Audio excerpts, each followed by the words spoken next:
सबैलाई नमस्कार। आज हामी श्रद्धाञ्जली लेख्न सिक्दैछौँ।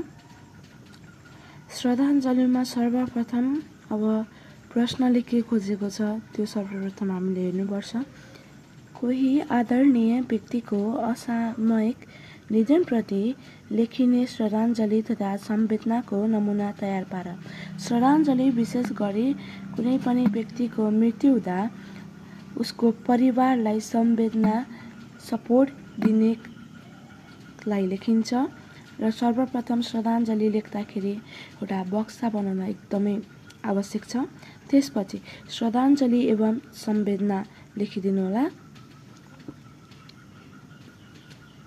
त्यसपश्चात लेफ्टपट्टि जन्म र राइटपट्टि मृत्यु लेख्नु होला।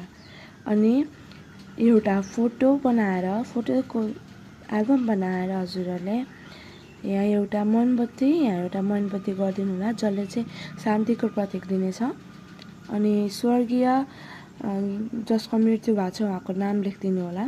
अब उहाँको जन्म उदाहरणको लागि मैले हरियो नगरपालिका सुकेपोखरीमा जन्मिनुभएका शान्तिप्रेमी, मानवताप्रेमी तथा सहयोगी हृदय राख्नुभएको मोत्नातुप्रेतीको मृत्यु 2068 साल 3 महिना 28 गते हेटौडामा असामयिक मृगौला फेल भएको कारणले मृत्यु भएको छ।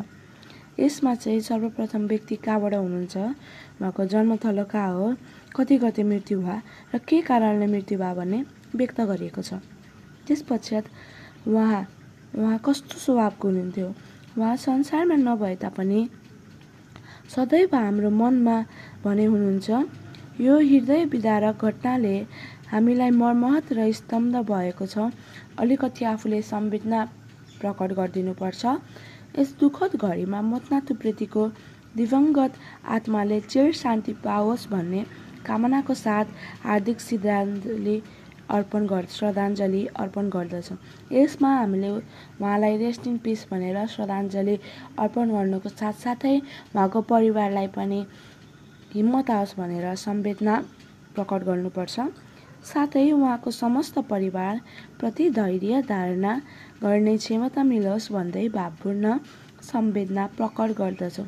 त्यसपश्चात कुनै कार्यालयले लेखेको छ भने कार्यालयको नाम, व्यक्तिगत रूपमा लेखेको छ भने व्यक्तिको नाम र स्थान लेख्न नभुल्नुहोला। हजुरलाई यो भिडियो मन परे लाइक, सेयर र सब्सक्राइब गरिदिनु होला। धन्यवाद।